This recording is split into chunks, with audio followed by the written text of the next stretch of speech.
പ്രിയമുള്ളവരെ, ഇവിടെ കൂടിയിരിക്കുന്ന ആൾക്കാർ നുണക്കുഴി കണ്ടവരാണെന്നൊന്നും എനിക്കറിയില്ല. കണ്ടതാണോ?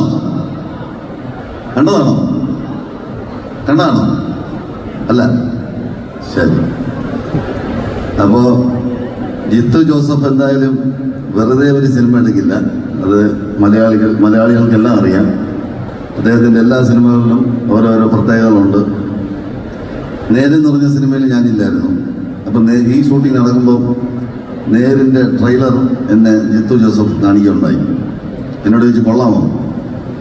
ഞാൻ പറഞ്ഞ ട്രെയിലറൊക്കെ കണക്ക് തന്നെ, പക്ഷേ ജിത്തു ജോസഫ് വെറുതെ ഒരു സിനിമ എടുക്കില്ല എന്ന് മലയാളികൾക്ക് നന്നായിട്ട് അറിയാം. അതുകൊണ്ട് ഈ സിനിമ ഒരു വിജയമായിരിക്കും ഞാൻ പറഞ്ഞില്ലേ, ജിത്തു ജോസഫിനോട് പറഞ്ഞു. കറക്റ്റായിട്ട് വന്നു.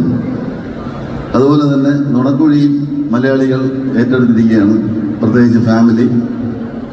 എനിക്ക് എല്ലാവരോടും പറയാനുള്ള ഒരൊറ്റ കാര്യമേ ഉള്ളൂ, ജീവിതത്തിൽ ഒരു പ്രാവശ്യമെങ്കിലും നുണ പറഞ്ഞിട്ടുള്ള എല്ലാവരും ഈ സിനിമ ഒന്ന് കാണണം. അങ്ങനെയാണെങ്കിൽ 99% ആൾക്കാർ കാണേണ്ടി വരും. അതുകൊണ്ട് നുണക്കുഴി എന്ന സിനിമ കാണണം. ഞാൻ വെറുതെ പറയുന്നതല്ല, ഞാൻ ഈ സിനിമ കണ്ടിട്ടാണ് അഭിപ്രായം പറയുന്നത്. കൊള്ളാമെങ്കിലേ ഞാൻ കൊള്ളാമെന്ന് പറയുള്ളൂ, അല്ലെങ്കിൽ ഞാൻ തന്നെ പറയും കൊള്ളില്ല. നിങ്ങൾ കാണരുതെന്ന് ഞാൻ തന്നെ പറയും. അപ്പോൾ ഇത് കൊള്ളാം. 2 മണിക്കൂർ 5 മിനിറ്റ് നന്നായിട്ട് ചിരിക്കാനുള്ള വകയൊക്കെ അതിനകത്തുണ്ട്. നമ്മുടെ നായകനെ നിങ്ങൾക്കറിയാമല്ലേ, ഇപ്പം കുടുംബ പ്രേക്ഷകരുടെ പയ്യനാണ് ബേസിൽ പൊളിച്ചിട്ടുണ്ട് പടത്തിൽ. ഈ വേറെ പ്രത്യേകത, ബേസിൽ ചെയ്ത റോൾ മലയാള സിനിമയിൽ വേറെ ആർക്കും ചെയ്യാൻ പറ്റില്ല. അതാണ് ബേസിലിൻ്റെ പ്രത്യേകത. ബേസിലിന് വേണ്ടി ഉണ്ടാക്കുന്ന കഥകളാണ്. അപ്പോൾ ഈ സിനിമ എല്ലാവരും കാണണം.